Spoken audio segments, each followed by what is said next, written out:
It started with a moment that electrified the chamber. The air was thick with tension, every eye fixed on the exchange about to unfold. On one side stood Jasmine Crockett, a rising Democratic star known for her fiery rhetoric and unapologetic defense of progressive values. On the other, John Kennedy of Louisiana, a Republican senator with a reputation for sharp wit, unflinching one-liners, and a knack for turning heated debates into unforgettable sound bites. The clash was inevitable. The question was not whether sparks would fly but who would walk away unscathed. Crockett, with her voice steady but tinged with conviction, took the floor. She had built her career on speaking truth to power, often standing as a voice for the overlooked and marginalized. For many who follow her political journey, this was her moment to shine, a chance to show she could stand toe-to-toe with the conservative heavyweight. Her supporters leaned forward, their hopes pinned on her courage. She was ready to challenge Kennedy, ready to prove she could hold her ground against the Senate's master of verbal sparring. But what came next shocked even those who had witnessed countless debates in Washington. Kennedy, ever patient, let her finish. Then, with the calm of a man who had played this game many times before, he unleashed a clapback that tripled through the room. His words weren't just a rebuttal, they were a scalpel, cutting through her argument with precision, wit, and a touch of that southern charm he's famous for. The chamber broke into murmurs, some in laughter, others in disbelief. Crockett froze, caught between fighting back and regrouping. The moment was not just political, it was deeply human. Here was a young woman trying to prove herself in a room where experience, strategy, and quick reflexes matter more than passion alone. Crockett's face revealed what millions watching from afar could feel, the sting of being outmaneuvered, the weight of a public stumble. And yet, behind the sting was something more important, a resilience. Because while Kennedy may have won the moment with his biting wit,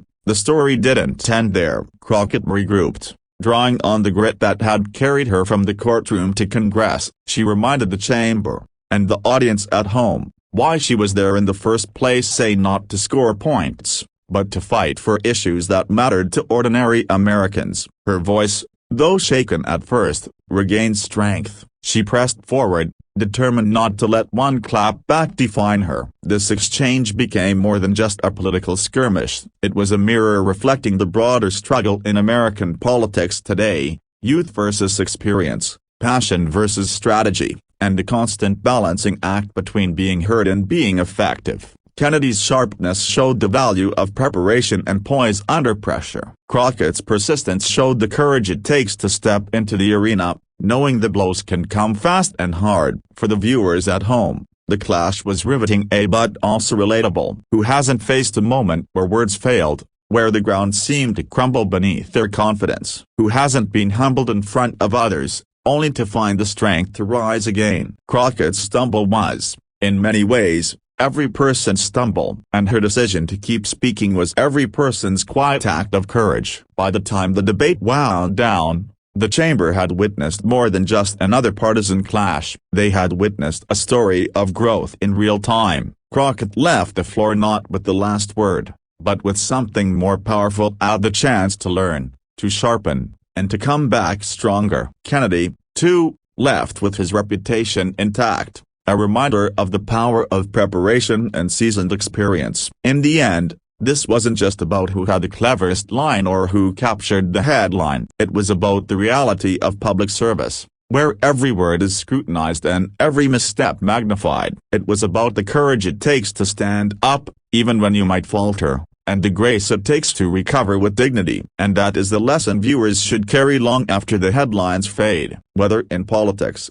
work, or personal life, moments of setback do not define us, say our response does. Jasmine Crockett tried to challenge John Kennedy, and though she wasn't ready for the clapback, she proved something far more important: that strength isn't never stumbling, but in refusing to stay down when you do. This clash will be remembered not as the end of a story, but as the beginning of one. For Crockett, it was a test of resilience. For Kennedy, a reminder of his role as mentor and adversary. For the rest of us, it was a powerful example of how failure, when met with persistence, can be transformed into fuel for something greater. Because in politics, as in life, The true victory doesn't always come in the moment, it comes in what you do next.